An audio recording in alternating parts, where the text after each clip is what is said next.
Welcome to St. Francis de Sales Parish in Utica. We strive to reach out to others as Jesus did, and we invite you to join us. We are as diverse as our neighborhood and offer something for all. Along with many others, we support Abraham House, a caring home for the dying, Agape House, where siblings can stay together until adulthood, Hope House, a hospitality center for the less fortunate, and a variety of other programs to benefit those in need. We invite you to find out more. All are welcome here. St. Francis de Sales, Utica. Thank you, Bill. Hospitality Row is only a few blocks in size, but the scope of what these organizations accomplish is remarkable.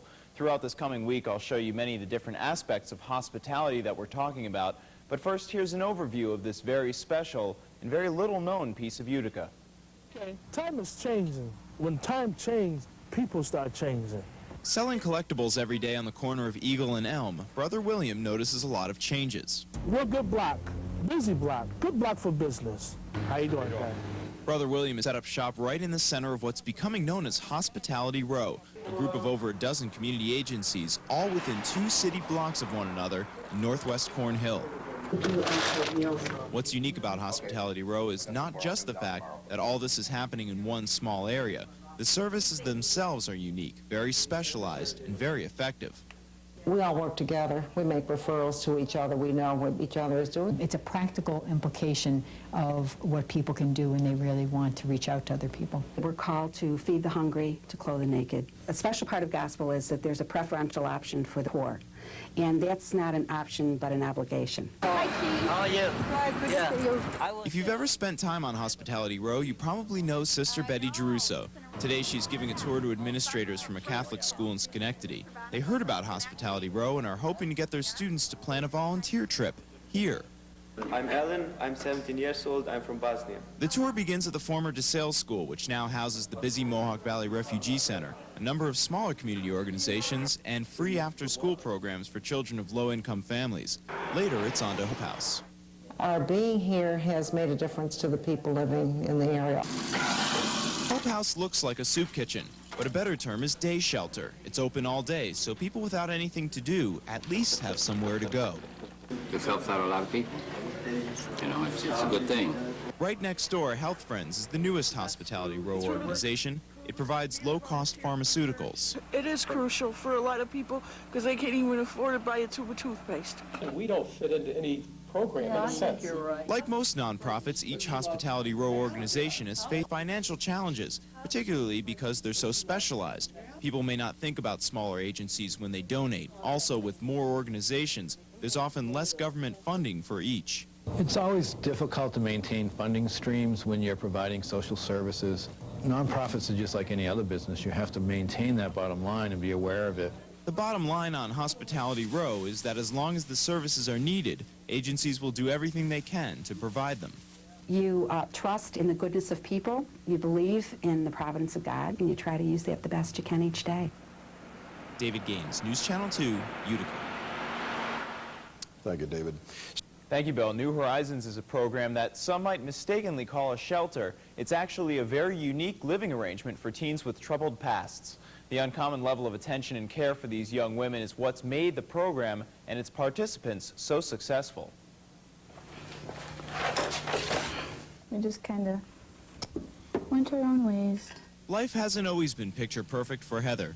She lives at New Horizons, an organization along Hospitality Row for young women, usually between 16 and 21, who come from troubled backgrounds. This is like transition phase for me. Heather found she couldn't get along with her mom. The situation was bad enough that she had to leave home. Most people have one parent and one kid, and it's usually the younger of the two that's the child. Not exactly the case with me and Mom. 75 girls have lived at New Horizons in its 6-year history. Residents are allowed to stay as long as it's necessary. The average visit is 8 months. It's a safe home for them to stay in. Heather and another girl currently live there while they take college classes. They need some structure, and they need to know that they have a home to go to and that there's people that care about them. I see young women come in who are angry, justifiably so, that they've had terrible lives up until that point, and through no fault of their own. But through dark pasts, most find brighter futures. 75% go on to college. It's just wonderful. The program's director credits New Horizons' specialized care. There are other places for runaway teens, but none that provide a long-term stable environment like New Horizons. I'm at the beginning of one journey, but I'm at the end of another. She's been through rough waters, but there's a new horizon ahead for Heather. Having someplace that's really stable, like the house is, it helps me. And it'll help even more young women find their way in the future. David Gaines, News Channel 2, Utica. Thanks, Bill. One church in the center of Hospitality Row has been very active in the community. St. Francis de Sales Church has been praised by community advocates for its responsiveness and thanked by countless clients who were helped by its good deeds. Its determination to help others is based in faith, but it is, at its roots, secular compassion. Oh God, you are most holy, and we want to show you that we are grateful. The anchor of Hospitality Row is the St. Francis de Sales Church and Parish Center, and many point to one person who is the catalyst for change in this once desolate neighborhood. Hi, Marianne, how are you? Oh, pretty good. Whatever you do to the least of my sisters and brothers, you do to me. The people who we reach out to in Hospitality Row are the very people that if Jesus were to get off exit 31 would be the first people that he would be in communion with. No one at St. Rose. When Father Fred Daly arrived 5 years ago, he opened the church to the community. A lot of our clients live within walking distance. The church now provides space for different agencies like AIDS Community Resources. To have services where people can access them helps to ensure that they will access them. I got some more I'll bring down tomorrow. There's a food pantry and thrift store in the basement of the parish center. New Horizons, a special housing arrangement for runaway teen women, is located in the former rectory. And when the diocese decided to close the former DeSales school to students, St. Francis reopened it to everyone. If you have an idea, we'll help you get it started. What's most impressive to some are Sunday morning services at St. Francis. Prayers are now accessible to the hearing impaired through a sign language interpreter.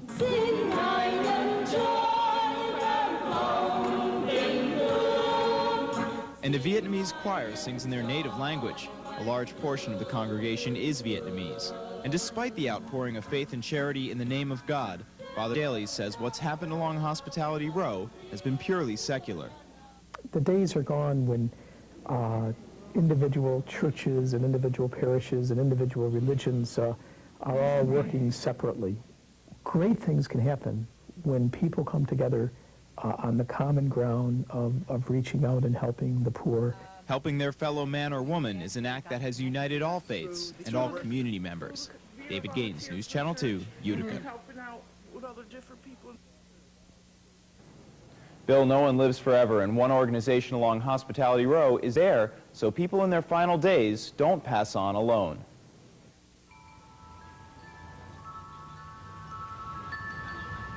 There is a lot of laughter in this house, and there's a lot of sadness in this house. We all laugh and we all cry. I don't think anyone should have to die alone. Located on one end of Hospitality Row, Abraham House celebrates death as well as life. When a person comes here to Abraham House, they're coming here to spend their last days here. Abraham House cares for the terminally ill. It provides a place to die for those who don't have families to share in their final days. This is our kitchen. Cindy Shepard runs Abraham House. She modeled it after a similar program in Rochester. There's room for just 2 people at a time, but they've never had a waiting list. The average stay is about 3 weeks. I feel very privileged when a person allows me to be with them at their last stage of life. Eric has an aggressive form of cancer. Half of his body is now paralyzed. It's very frustrating for him. He can't tell us exactly what he wants to say. His words are coming out jarbled. Like most guests of Abraham House, Eric previously lived alone. His friends are grateful that the program provides as much comfort as possible. He listens to his music, he watches TV. He has many, many visitors that come to visit him during the day. He is dying with dignity. Abraham House is just over a year old, and it's had 11 guests. Someone was with each as they passed on. I think everybody should have someone with them and be able to die with dignity.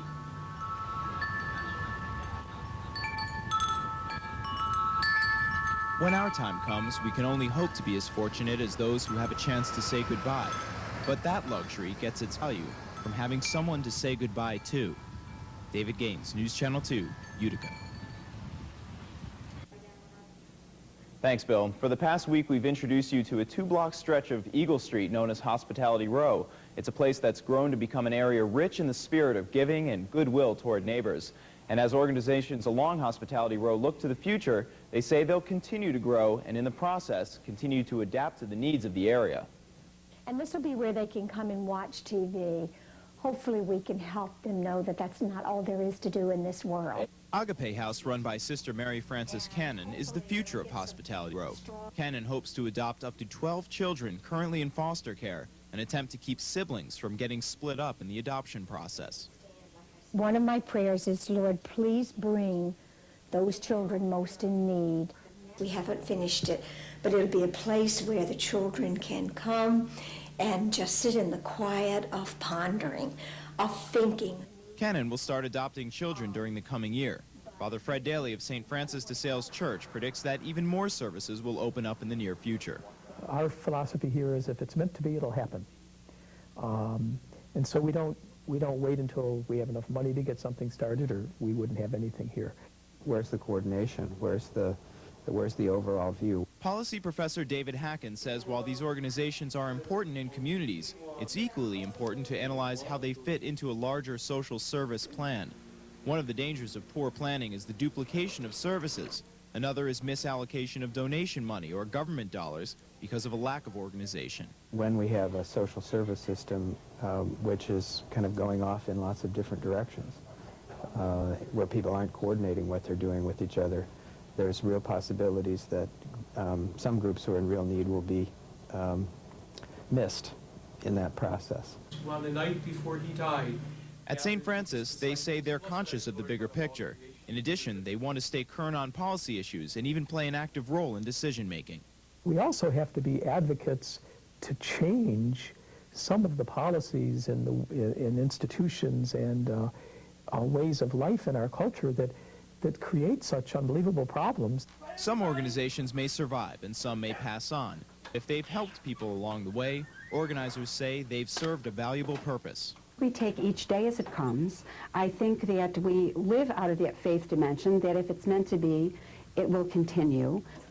Caring for the needy is a job that may never go away, but if Hospitality Row ceased to exist, the challenge of low-income life would be even more difficult than it already is. David Gaines, News Channel 2, Utica.